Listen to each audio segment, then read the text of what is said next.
현장에서도 온라인으로 함께 예배하시고 기도하시는 모든 성도님들 주님의 이름으로 환영하고 축복합니다. 그리고 설 명절인데요, 새해 복 많이 받으시기 바랍니다. 우리가 어제 마가복음 1장의 말씀 보면서 예수님께서 어부로 살아가던 4명의 사람을 제자로 부르시는 장면을 함께 확인했습니다. 그리고 오늘 우리가 읽었던 본문의 앞부분 보면 예수님께서 계속해서 회당에서 가르치시고 또 귀신 들린 사람에게서 귀신을 쫓아내시고 그로 인해서 예수님의 소문이 온 갈릴리 사방에 퍼지고 있다라는 말씀의 내용을 우리가 함께 읽었습니다. 즉 많은 사람들이 예수님께 관심 갖고 예수님께 모이고 그리고 예수님의 사역이 바쁘게 진행되고 있습니다. 이러한 상황 속에 제자를 부르시는 장면을 통해서 그 제자들이 즉시 곧 바로 즉각적으로 예수님의 부르심에 반응했다라는 것을 우리가 어제 확인했습니다. 이렇게 반응하고 시작된 제자들의 삶, 베드로의 입장에서는 새로운 삶이었고 그리고 예수님의 권위에 많은 사람들이 굴복하고 놀라면서 또 기적들이 일어나면서 그 사역을 아마 재미있게 감당하기 시작했을 것입니다. 하지만 그 베드로의 가족의 입장에서 볼 때는 너무 황당했을 것입니다. 날마다 바닷가에 나가 고기를 잡는 일로 가족을 부양하던 가장이 어느 날 낯선 청년을 만났고 달라진 마음으로 다 버려두고 그 낯선 청년 예수님을 따랐기 때문입니다. 이러한 상황 속에서 가장 마음이 무거웠을 막 화가 치밀어 오를지도 모르는 그런 상황에 그런 마음을 갖게 된 사람, 아마 그의 아내가 그랬을 것 같고 그리고 아내의 부모가 그랬을 것입니다. 영적으로 눈이 뜨이지 않은 사람으로서는 당연한 반응입니다. 한 가정에서 말도 잘 듣고 이쁘고 활기차며 뭐든지 잘 해내고 신앙생활도 열심히 했던 자녀가 있다고 생각해 보시기 바랍니다. 공부를 잘해서 좋은 대학에 갔고 그리고 이제 곧 졸업해서 취업하고 그리고 결혼해서 잘 살면서 또 교회 봉사하면서 그렇게 크겠구나 라고 예상했던 그 자녀가 갑자기 부모님께 와서 말합니다. 저 신학대학원에 가겠습니다. 사역자로 살아가겠습니다. 은혜를 받아도 아주 세게 받았습니다. 지금까지 열심히 공부한 것으로 세상에서 살아갈 수도 있지만 그것보다 풀타임 사역자가 되어서 교회를 섬기고 아이들에게 복음을 전하는 그런 삶을 살아가고자 그렇게 부모님께 말씀드립니다. 때로는 취직해서 취업해서 회사에 다니며 아니면 뭐 의사나 변호사로 전문직을 갖고 교회 봉사도 열심히 하며 섬김을 잘하던 분들이 갑자기 선교사로 나가겠다 그렇게 결단하는 모습을 봅니다. 그럴 때 믿음이 좋다고 소문난 부모도 움찔합니다. 야, 일단 기도해보자. 일단 막습니다. 야, 굳이 그렇게까지 해야 되냐? 평신도로 살아가면서 봉사하고 헌금도 많이 하면서 지내면 안 되겠냐? 주님을 위해서 헌신하는 일은 다양하다. 이렇게 말합니다. 베드로가 바로 그런 상황 아니겠습니까? 이런 상황 속에서 정말 베드로가 풀타임 사역자로 선언하고 그렇게 살아가기 시작한 것 때문인지 아니면 그냥 그때 그냥 병에 걸린 건지 알 수 없지만 베드로의 장모가 열병에 걸렸습니다. 이러한 집안 사정을 예수님께 말씀드렸고 예수님은 그 여인을 간과하지 않고 신방을 가십니다. 한 사람을 놓치지 않으시는 주님이십니다. 베드로에게 야 이제 너도 사역자다. 너도 나의 제자다. 너가 가서 기도해라. 주님 그렇게 하지 않으십니다. 예수님이 직접 그녀가 있는 집으로 들어가십니다. 많은 사람들이 몰리고 있는 상황이고 사역이 바쁘게 일어나고 있는 그러한 상황 속에 그 한 여인에게 주님 집중하십니다. 31절 말씀을 보시면 그 여인에게 가셨고 나아가사 그의 손을 잡아 일으키시니 열병이 떠나고 여자가 그들에게 수종드니라. 아멘. 가슴에 불덩이를 안고 걱정과 근심, 불안 속에 있던 여인의 손을 주님이 잡으셨고 그 여인을 일으키십니다. 예수님의 손은 권능을 상징합니다. 즉 그 여인에게 하나님의 권능이 임하는 순간입니다. 그냥 단순하게 명령만 하신 것이 아니라 그녀의 손을 잡으셨습니다. 만지셨습니다. 터치가 일어났습니다. 그때 하나님의 권능이 임했고 그녀의 병든 마음이 치유되었습니다. 치유받은 것으로 끝나지 않고 이제는 완전히 그 바뀐 마음을 갖고 예수님과 그 제자들을 섬기는 일에 자원합니다. 받은 은혜로 인해 감사하며 예수님을 섬기는 헌신을 보여줍니다. 이처럼 예수님의 터치는 놀라운 기적의 통로가 되었습니다. 성도님들, 저희가 지난 주일부터 수요일까지 부흥회를 함께 하지 않았습니까? 그 부흥회 때 어떤 것이 가장 기억에 남으시나요? 저는 옆에 사람 손잡고 눈 보면서 그렇게 외쳤던 구호가 아직도 머릿속에 이렇게 입가에 돕니다. 청년들이 그렇게 얘기합니다. 제가 첫날 지나고 하도 인사를 많이 하는 것 같아서 청년들이 안 오는 것 같아서 야, 둘째 날 지나고 야, 오늘은 좀 덜 하셨다 인사를. 그리고 말씀의 은혜도 더 컸다. 그래서 그 다음 날 이제 셋째 날 청년들이 왔습니다.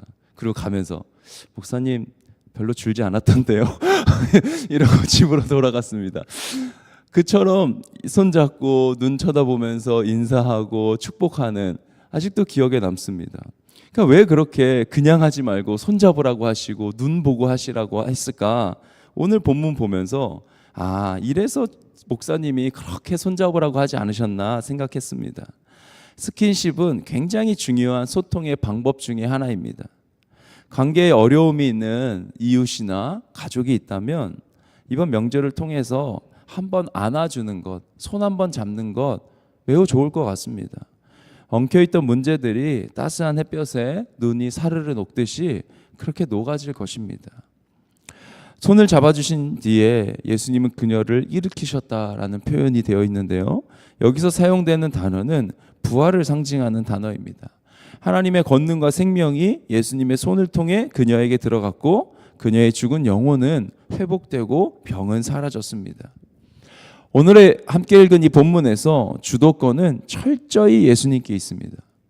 베드로 장모의 집에 들어간 것도, 장모가 있는 그 집에 들어간 것도 예수님이 주도하셨고 들어가셔서 회복하시는 것도 예수님이 주도하십니다. 우리의 삶에 들어오시는 예수님, 우리를 신방하시는 예수님, 주님은 그렇게 일하시는 분이십니다. 그래서 오늘 기도하실 때 주님이 반드시 신방 오실 것입니다.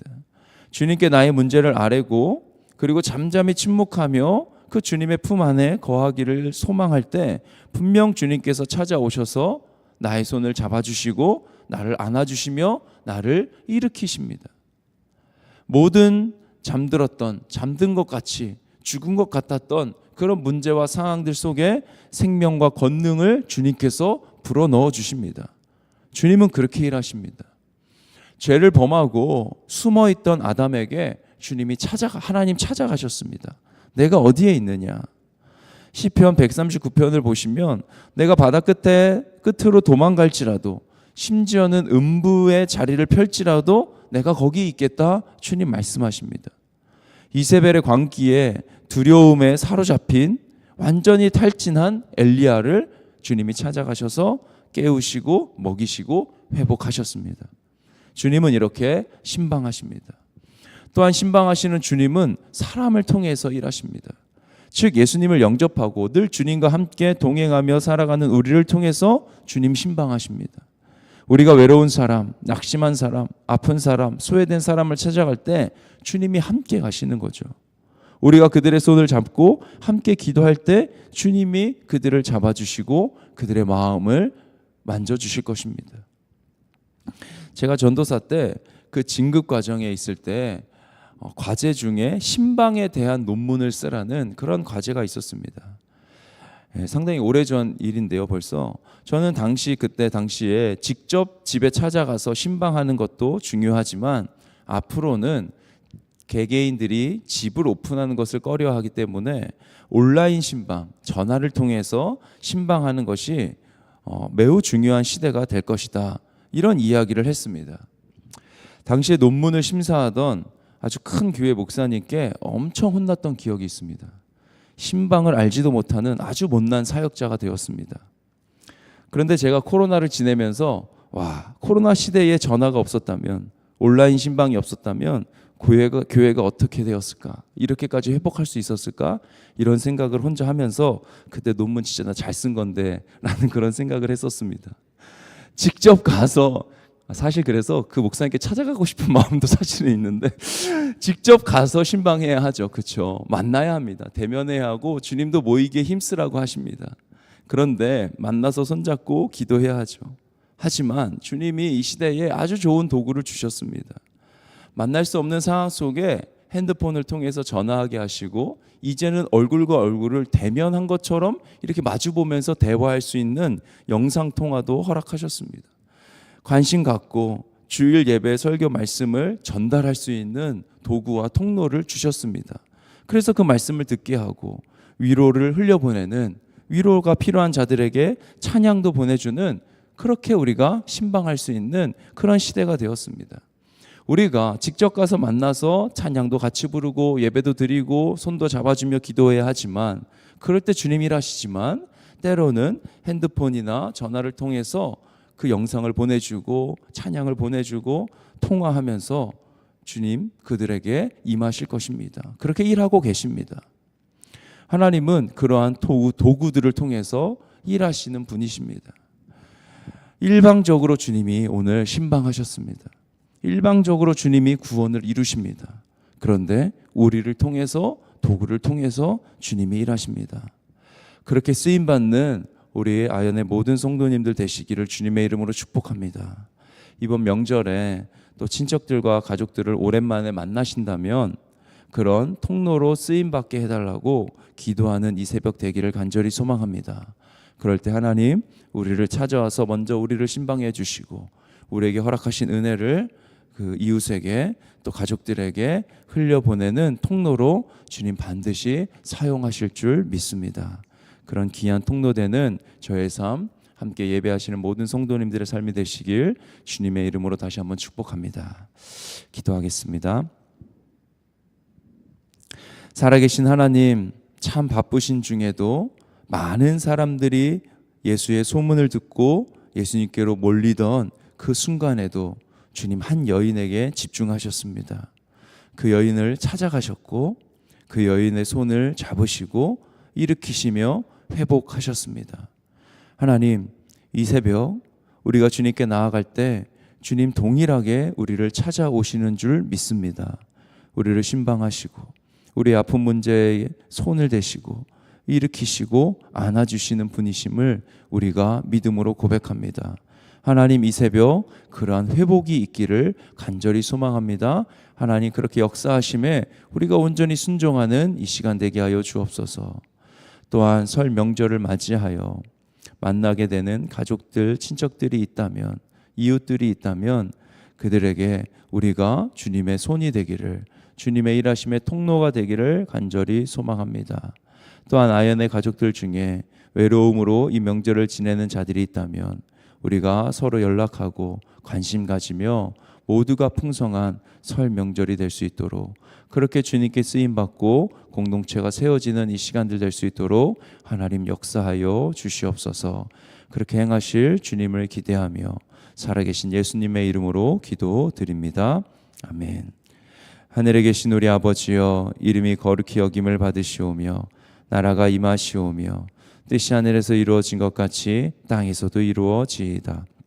오늘 우리에게 일용할 양식을 주시옵고 우리가 우리에게 죄 지은 자를 사하여 준 것 같이 우리 죄를 사하여 주시옵고 우리를 시험에 들게 하지 마시옵고 다만 악에서 구하시옵소서. 나라와 권세와 영광이 아버지께 영원히 있사옵나이다. 아멘.